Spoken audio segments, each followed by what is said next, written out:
Jack, are you frozen? Sam, are you there? Yeah, Jack, are you frozen? Sam, are you there? Yeah, Jack, are you frozen? Sam, are you there? What are we even doing here? Yo, Wi-Fi flagging, but they holding it down. How about them J-era Maz ballers running Beantown? They say these guys are ridiculous, yet probably true. Like the 23 Celtics, they got a deep crew. Pre-game Papa trying to make some bank. Professor Pete repping Latvia, KP the thing. RJ's on the email, taking fools to college. Joey, Matt, Timo, Robin, let's acknowledge. What are we even doing here? We're taking the crown. Checking Sam, talking Celtics and breaking it down. Competition can't keep up, they're starting to frown. What are we even doing here? In the garden, fighting for a quiet spot. Jack's taking notes while the crowd gets hot. Irate, insightful, not a diplomat. Sam's got a long list and it's just for rats. Rat list your Wi-Fi, rat list your dog. Rat list Bronny, rat list LeBron. Rat list the traffic, rat list the song. Rat list that's getting too long. What are we even doing here? We're taking the crown. Checking Sam, talking Celtics and breaking it down. Competition can't keep up, they're starting to frown. What are we even doing here? Might think they're chill, but don't get it twisted. They're not just hustling, they're highly gifted. Still new to the scene and making their mark. It's a humble beginning, it's a hero's arc. Sam's keeping it real with the Starkey vibe, but he's all in with Jack when it's time to ride. Your ass hat in the chat, Jack says don't come back. He's got zero patience for nonsense attacks. What are we even doing here? We're taking the crown. Checking Sam, talking Celtics and breaking it down. Competition can't keep up, they're starting to frown. What are we even doing here? What are we even doing here? We're taking the crown. Jack and Sam talking Celtics and breaking it down. Competition can't keep up, they're starting to frown. What are we even doing here?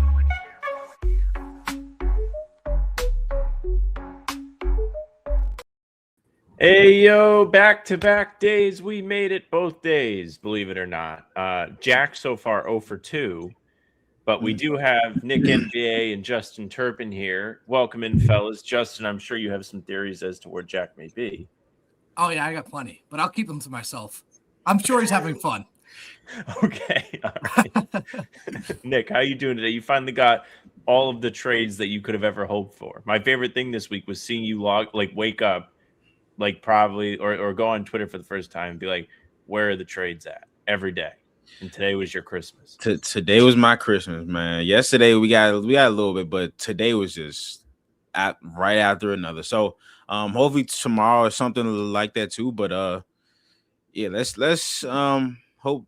I don't really know if I want the Celtics to make any more trades, but I like when other teams do things. But yeah, man, it was a crazy day.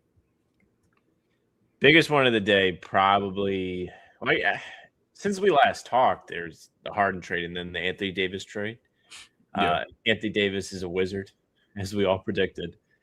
Dallas ends up getting – it's so weird to say. Dallas gets Chris Middleton, A.J. Johnson, Malachi Branham, Marvin Bagley, 2 first-round picks and 3 second-round picks. No third round. Third round pick. All in addition to the Luka Doncic haul. Disastrous type return for Dallas. I didn't expect this many trades, to be honest. Just with the nature of all the aprons and the new CBA, you just didn't really expect this much movement from star players as well. So it's been a lot of fun, though. Yeah, man. It's it still hasn't been as any trades as the last 2 years, but this was looking pretty dull like a week ago. It was only one trade, and everybody was like, bro, is this gonna be the worst trade deadline of all time? Is gonna be no deals? So I'm glad teams are like starting to feel the desperation now, and that we have until tomorrow at 3:00. So yeah, man, the AD to the Wizards, bro. The Jazz and the Wizards are the teams that make the biggest buy moves. This trade deadline was. I don't think anybody had that. So I don't know really what those teams are. Well, I get it kind of, but it's like, well, I get it more for the Jazz because they've been in this for like 5 years where, they start the season kind of hot and then they're like, yep, time to tank. And they're basically doing the same thing here, but now with Jaren possibly definitely coming to the team next year, him, Keontae, Lowry, and Hopefully Walker Kessler goes back. In the Western Conference, it's a lot harder to see that team actually trying to be like a real playoff team. But the Wizards in the Eastern Conference next year, that could be a team that gets into the 10th seed at least. So we just have to see. If you're Ace, bumped the shit out of my mic. Okay. If you're one of those teams, in hindsight, like we should have seen this coming. Like we talked, how much have we talked about the CBA this year? And like, man, who wants to take on the AD contract with how seldom he plays? Or even Jaren Jackson, when he was rumored to be a Celtics guy, was like, does that really make sense for them? They're going to go back above the second apron. Right. It always made sense for teams to have the younger players on rookie scale contracts that would want to go and get those guys to kind of complement them or to like be the leaders while like somebody like Keontae George is still kind of like finding his footing there, right? The AD one, it's going to work perfectly for them too, because like they're probably still going to get to tank. And like I know they were going to hold Trae Young out for the season or for a lot of it as he recovers from his MCL, but like that sounded like it was going to be the plan as soon as that trade happened. Anthony Davis and him will have some great chats there over on the bench. Nick, is there a buzz outside? Like, are people just like kind of giddy, like they don't know what to do with themselves in DC? Definitely on Twitter, there's a lot of hope going around. So I can definitely tell you they haven't felt hope in a long time. I think but I will give tremendous love to the front office, man. They have done a phenomenal job these past 2 years with using their cap space correctly, taking on teams' bad contracts, getting draft capital, taking chances on a Jordan Poole. They traded Bradley Beal's big contract. Does that say Harper? Yeah, it should say Harper Jr. Wow. Okay. Whoa. So no Pritchard, no JB. Okay, yeah. They're just Garza Cada. What the fuck is this? I did not expect them to do Garza and Cada. The Pritchard one makes sense just because they don't have a secondary ball handler off the bench. Yeah. But the Garza and Cada means definitely. Yeah, get excited, Nick. Right? Get excited. Definitely. Yeah. All right, we here, baby. I love it. I love it. Can you imagine buying a ticket to this game? Like going down to Houston to see this, or being from the area and like you're a Celtics fan, you wanted to see the Celtics play, and this is the starters that you get today. Hey, man. Yeah, that's tough. And you know what sucks too is they see Houston both times this year on the second night of a back-to-back. I hate that. It's terrible. I would have liked to see them go full strength against this team. Like, I'm a big fan of the Rockets. Like what they've got, that roster has. Like, it would have been fun to see them go strength on strength, but you know, the schedule has other ideas. The schedule makers, rather. Like, of course, I would have loved to see us against Flag, but I would much rather us have our whole team against the Rockets than the Mavericks. For sure, it's yeah. Literally just Flag and Najee Marshall and stuff like that. But bro, that Rockets lineup is fucking huge, bro. They're massive. Hey, Ron Harper Jr. like 6'4", so 6'5". So let's, hey man, we gonna try to find this who stat from the Rockets like opening night lineup. It was like something about the 7-footers in there. It was just like Amin Thompson was 6'8", and he's like the shortest guy. Yeah, that was like the crazy thing. They just went all in. Still, yeah, just a bunch of tall dudes. They had an average height of 82.2 inches, the tallest starting lineup in the season opener since the stat was first track in 1970-71. That's crazy. The tallest lineup since height was being tracked. Yeah, right. Since they realized height was a factor. Since they started tracking it in centimeters or whatever, or inches rather. Since they do it in inches. This feels like a Celtics try their best game. Like it feels like we are due for the first one again, which was maybe the worst game of the season. Just was never competitive. Definitely. I remember going down from the 9th floor like with 10 minutes left and just being like, I'm done. Like I'm gonna write down here, go to the presser after. Like it's good because we get to see larger run for Ron Harper and like How did the double bigs play together? Because that's like a real question, right? Like I'm sure there is like a Nikola Vučević part of this for Joe, where he's like, all right, like what can we cook up here for double bigs? How can we make the offense work? Luka Garza can be more. I mean, he essentially is a Vučević light, right? Like he can shoot the three well. He's got a little bit of a floater that he isn't as good at as Vučević is, but he'll do it, right? It could be a good night for experimentation, but this is like not the team for it. I agree with you guys. Like they did not need the whole army last night in Dallas. Maybe it was like a respect to Cooper Flag thing. It was like a long game recruiting scheme, almost like a college would do, where they're like, hey, we have a lot of respect for you. We're going to play all of our guys, even though we play a much better team tomorrow. That seems like a lot for a kid that just turned 19. Like I would just focus on, and I don't think that's something Joe would do either. I think I'd chalk it up more so for the just the craziness of the trade deadline, like the uncertainty surrounding it. Like I think they pretty much knew that the Vučević trade wasn't going to be completed, so not necessarily that angle, but like last night, you have Simons traded during the day. You're kind of scrambling a little bit to see what your rotation is going to look like because that was the first time he's missed a game all year, so you're kind of scrambling a little bit. So I think you kind of just for the calm some nerves so it's not as crazy with moving him, you probably just go all in last night, and you probably look at last night as just a more winnable game. Like if you're looking at the two, just take the one that's more winnable, and then you can mess around a little bit on one that is much harder. All right, so a couple things. One, I just checked in on the main Celtics. Amari is currently literally playing in that game, so none of that. So now that makes double big look. And they don't have Chris Boucher. Josh Minot's finally. Hey, is it finally his time to come back? Also, question. So is Pritchard out, or he just coming off the bench? Just off the bench. Okay. 3. What are these defensive matchups going to be? Garza at the forward. I see who their four is. I don't want to. Did Garza take Joe's seat on the plane? Like, did he piss him off? And he's like, "You're gonna fucking guard KD. You're doing that now. We're challenging you." What if Kata checks Thompson? But I don't want Garza on Alprin. Actually, I don't really know what you do here. That's what I'm saying. Total is for tonight. His point total.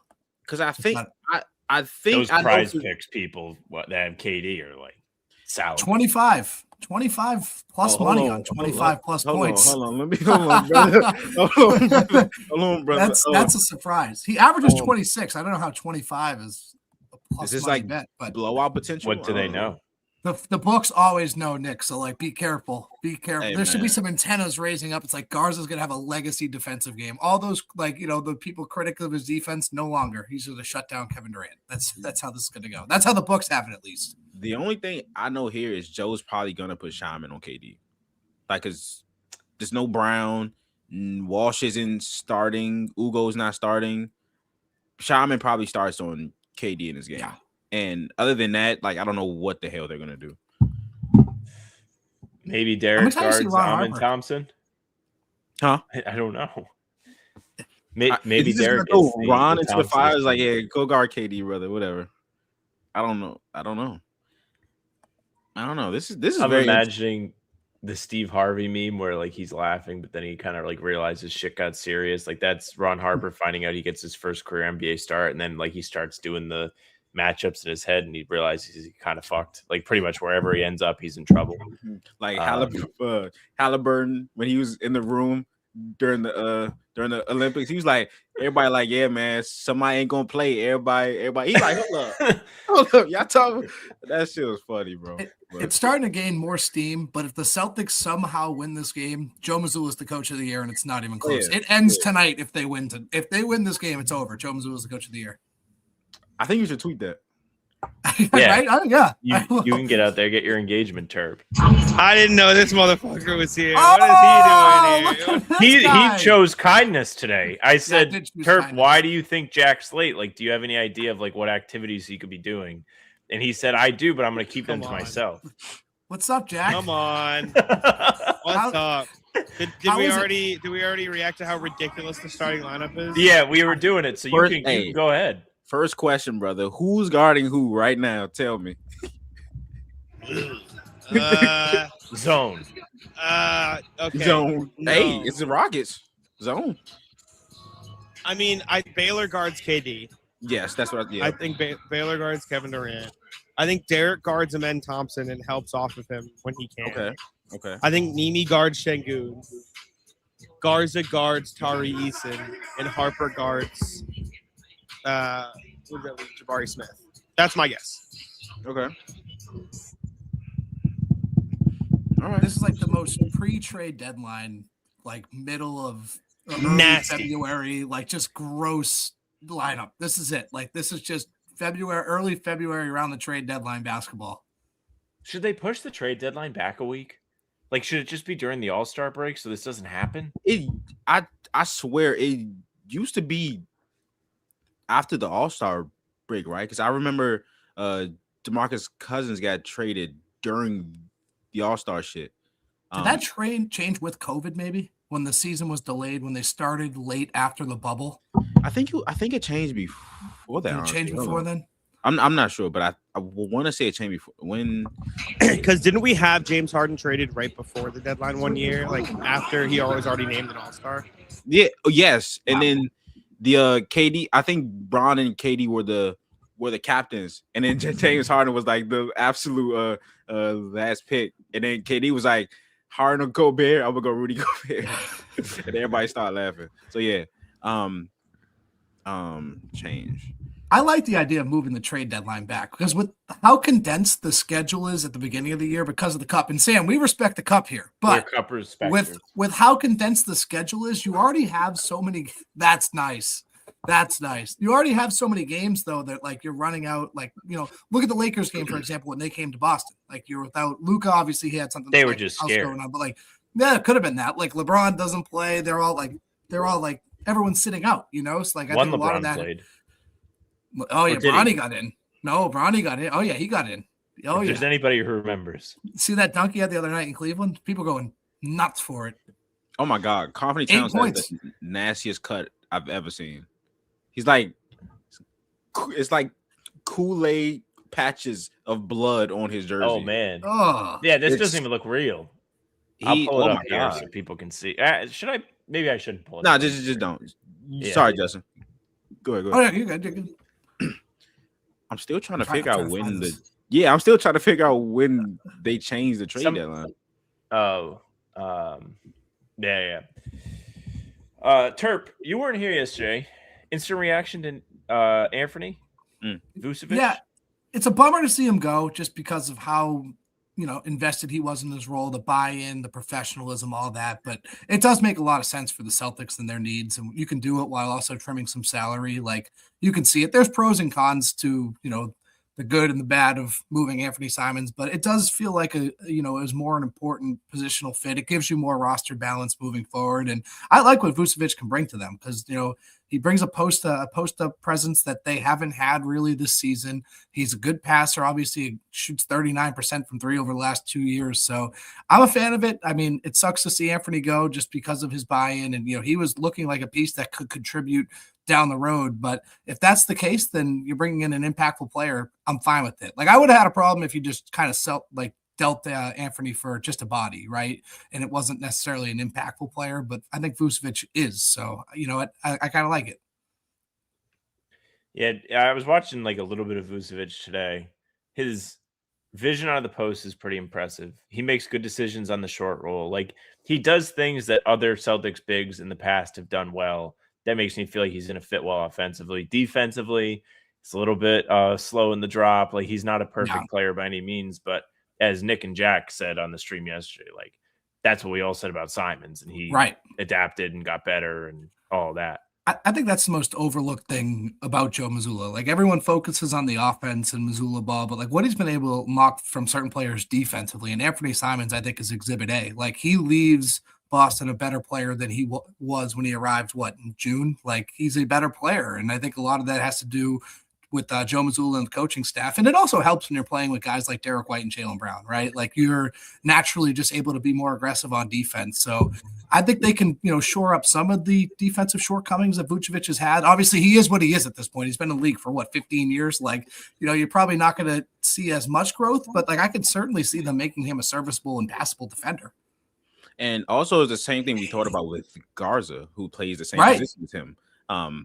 Yes, the biggest thing in that is, he's 35 years old. He's been established for 10 plus years. It's more plausible to see like a Garza who hasn't played yet, who hasn't had a time to show that he's this player, to come in and give everything. You know what I'm saying? So that I will give. But again, we've seen Joe make miracles with players we didn't think he could. So I'm not saying Nikola Vučević is about to be out here blocking shots and all that shit, but like just there's a way that he'll make him at least solid. I think this is the first time that we've gotten Joe a new player at the trade deadline, like a real guy he's gonna have to play, right? Like the first year he was in charge when they won the title, it was Jaden Springer and it was X. Yeah. Neither one of those guys played a ton. Obviously, X played more than Jaden did. Last year, they just got rid of Jaden, if I'm remembering correctly. They got Torrey Craig at the buyout market. Oh, they did get Torrey Craig. You're right. So, but also I'm curious to see how he does on the fly. Not to say he can't do it, but I'm curious like how much of a challenge that will be for the staff. I do think there is a Celtics tax, and I think it works both ways. Like, I think Avery Simons is a talented player, but there is something to it where the Celtics ask him to do very specific things. He could go to Chicago. Billy Donovan could ask him to do very different things, and he might not be quite as good as those specific things because they're not tailoring it to him like Jimmy was. Vučević coming in, like, I haven't watched a ton. I've watched a few games of a few stints of Vučević minutes. Like they're hedging him and then making him run back. They're just having him stick on his guy in the paint, not help over when like guys are catching. Like I saw the stat going around that he's like, the worst interior defender in the league based on percentage. I don't see that. A lot of that is they don't send help. They play one-on-one defense in Chicago. That is like the exact opposite of what the Celtics do. And so it's so hard to evaluate, will he be good or not? He's really he's a bad defender. It's not going to work. Everything he's doing on defense is going to change because of the way the Celtics play basketball. Like that's the point. Like everything is going to change. And for what it's worth, from what I've watched, it looks like he moves his feet better than either of the two bigs they have right now. Right. So I'm not super, worried about, oh my God, he's such a bad defender in Chicago. Could it not work? Absolutely. He's not quick, but it's hard to contextualize, he sucked in Chicago because, listen, man, I said this to you guys on the stream. The hardest part about assessing Vučević was I had to watch Bulls basketball. It was bad. It's just bad. It's bad news. So. Yeah, I just started watching. I'm only watching like certain teams, so I'm gonna watch him versus the Pistons, who are obviously the top team in the East. The teams that the Celtics are gonna be going up against. So they play Detroit 3 times. I'm obviously gonna watch the 2 games against us. But the first Detroit game, like he's hedging on Cade Cunningham, and they're throwing lobs, but that's one. That's not his fault that they're throwing a lob because he's hedging. So if Trey, bro, they had him hedging, and Trey Jones was responsible for tagging Jalen Duren. Of course they're gonna throw a lob. He's not gonna step in there now. Hugo Gonzalez might, Derek White might, but again, it's just one, probably don't want him hedging. 2, Trey Jones is not gonna do anything. He's 6 foot. He's not gonna put himself in there against Jalen Duren. And then there are some times where I think he's a better post defender than people because there's a couple times against Jalen Duren against Beef Stewart, he's holding his own. And of course, there are times where he's gonna get scored on, but there's not times where I'm like, oh my God, he's just like a cone. I haven't seen that yet. I've only watched 2 games of his, but it's definitely gonna be telling what he looks like versus the Celtics and how they guard him and how they go after him, because the Celtics will tell you exactly how to feel about this. So I'll put a lot of stock into those games. I will also say, and then I'll let Justin go too. I think it's likely we see Vooch in Boston. There's a reason the trade's not complete yet. We don't know anything for sure. Right. I'll put that out there too.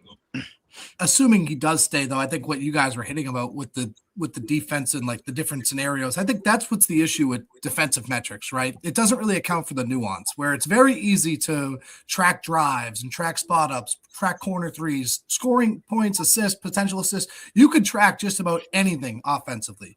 With the defense, it doesn't necessarily account for the nuance and, the different scenarios. So when you're just looking at raw numbers, it's kind of risky because, you don't see stuff like that with him hedging where he could be getting credited for something that, might not necessarily be his fault, but just on the raw numbers, it looks like he's not a great defender. So that is kind of the issue with like the defensive numbers. Like a lot of it is the eye test where that's not necessarily the case offensively because you can track just about anything. Yeah. The defensive stuff is just, we're going to have to all wait and see. Simply put, there are things you can use to be like, maybe this is how they'll use him and so on. But ultimately, it's how does the chemistry go? It took Anthony a while to figure out where he was supposed to be the way the Celtics play defense. Like the Celtics defense is not simple, right? They do a lot of rotating. They do a lot of filling the space. Like they take care of each other. Vučević may have to take some time to adjust to that. To be honest with you, I'm not sure if I expect him to play before the All-Star break. I think it depends. First of all, it depends when this trade goes through, right? Because if it goes through, well, I guess it technically would have to go through by tomorrow at the deadline, right? Right. But if he's like not here yet and still in Chicago and like all that, then probably won't see him Friday. Do they want to throw him out there in the deep end against New York on Sunday, or would they rather kind of let him get his feet underneath them, maybe play him against the Bulls next Wednesday, or just give him like 2 weeks until they go out to Golden State? Like that would be his debut. That would suck for fans here because then you'd have to wait till 10 p.m. to watch him. Not if you're like us, if you're going, don't worry. Yeah. But fellas, any thoughts on the trade not being completed? Nick, anything that you wanted to add about the defense too, for sure? Defensive rebound. I know the Celtics have gotten so much better at that throughout this year, but Vučević like shores that up like completely. He's legitimately been one of the best defensive rebounders of this decade. I went back. He's 10th in defense rebounds this year. And since 2016, he's finished outside the top 10 in defensive rebounds one time. And the one time he was 11th. So when you factor in the team that needs to close possessions consistently, even though they've gotten a lot better at that in the playoffs, you don't want that to start creeping back in. So he is a monster on the defensive glass and always has been. So that's something that also helps. And to that point, he's 21.0 defensive rebounding percentage. He's one of 17 players north of 20% this year. Like he's been terrific rebounding. And that's when you look at their clutch issues, that's been one of the biggest things and why they haven't been able to close out games because they can't grab rebounds down the stretch. So he goes a long way in shoring that up. It's a good point. I mean, how many times do we watch early season Celtics games be like, man, rebounding, they need to get better. Even the Brooklyn game. They have. Yeah, exactly. Like we were watching that. How do you give up a 10-point lead in the final minutes of regulation against that team? Well, when you give up 6 second chance points in the final minute, it's a little bit easier to do that. And I think it was 14 could solve that. Offensive rebounds in the fourth quarter and overtime of that game. The first overtime. And in the clutch, the Celtics are 26 in defensive rebound percentage. So they go. Yeah, it goes a long way. Where's Chicago? Does that correlate at all? Huh? Where's Chicago in that? I will check. Jack, you can speak, Jack. They're showing Rockets highlights on the Jumbotron. And I've seen Rudy Tomjanovich. I've seen Dikembe Mutombo. KD had a highlight. And then they just chucked Josh Smith up there. And I'm just sitting here like, wow. I mean, they did come back from was it 3-1 against the Clippers or some shit like that. But they came back from the dead in a game to prolong that too. They were down like 20 something. How was that arena, Jack? It looks nice, that little area they got. It's nice. It's very nice. We got good seats too. We're like, here, let me turn the computer around. It's nice. It's cool. The lighting's annoying because it's all fucking red, which bouncing off you. This is the view though. So good view. Good. Oh, yeah, that's great. Yeah, good view. Yeah, that's all right. So Right in the middle. good here. Smallest visiting press conference room I've ever been in. Smaller than Cleveland? They had 6 seats, and we weren't allowed. They had 7 seats, but we weren't allowed to sit in one because of the camera. So you guys just do it in the go on hallway at that side? point. What are we doing? Scrum. Yeah, like what are we doing? I bet Chicago like is- that. Chicago is 10th in defensive rebound percentage in the club. I like that. I really like that. Is he next to the CLNS girl? He talking about Noah. Hey, put that comment up, bro.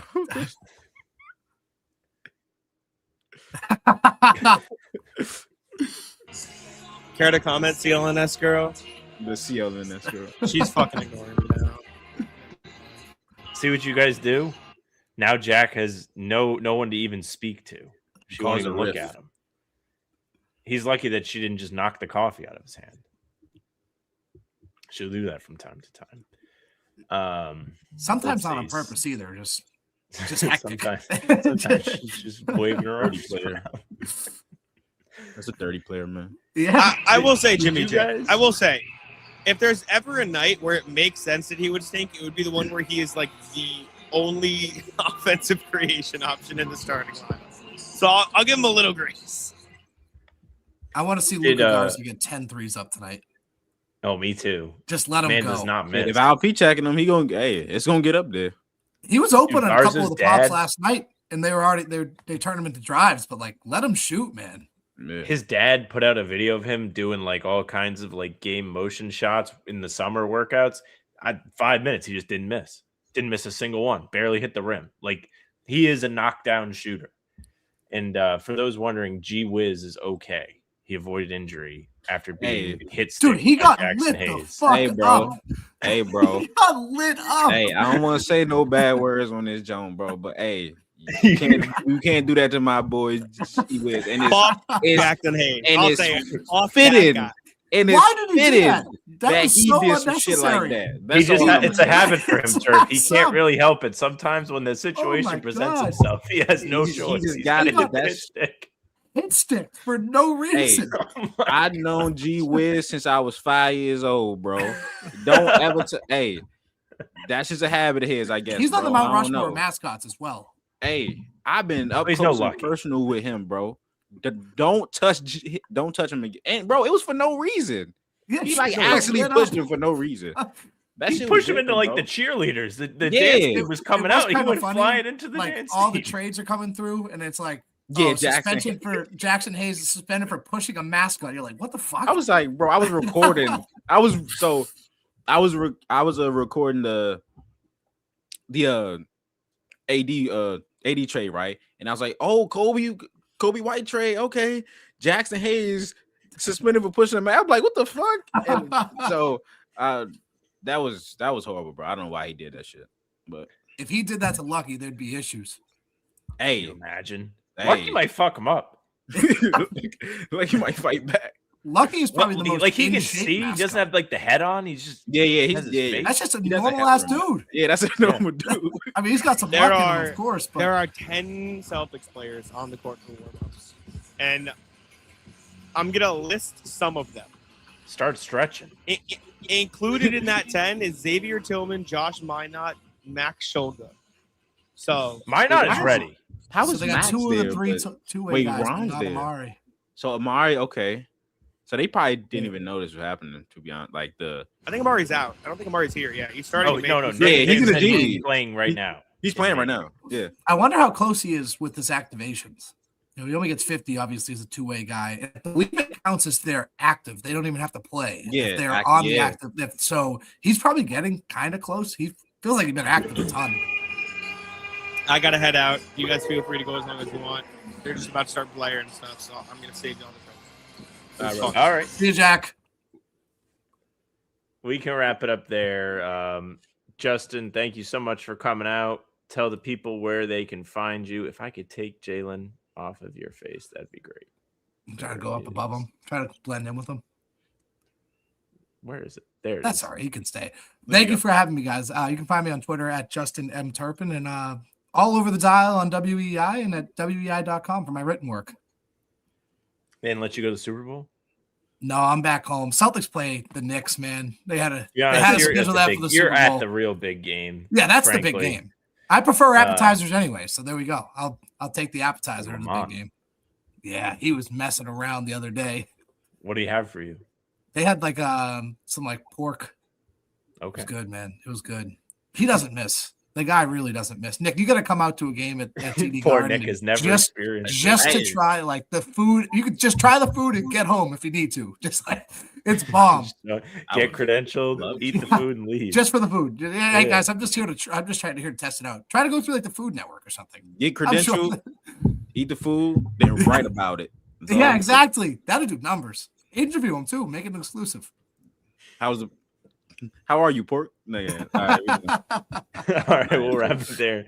Thanks everyone for coming out. Follow everybody. The socials are on the screen. Jack and I back with a recap in the morning. Here's Joe. Bye. I just got 3 things to say. God bless our troops. God bless America. And gentlemen, start your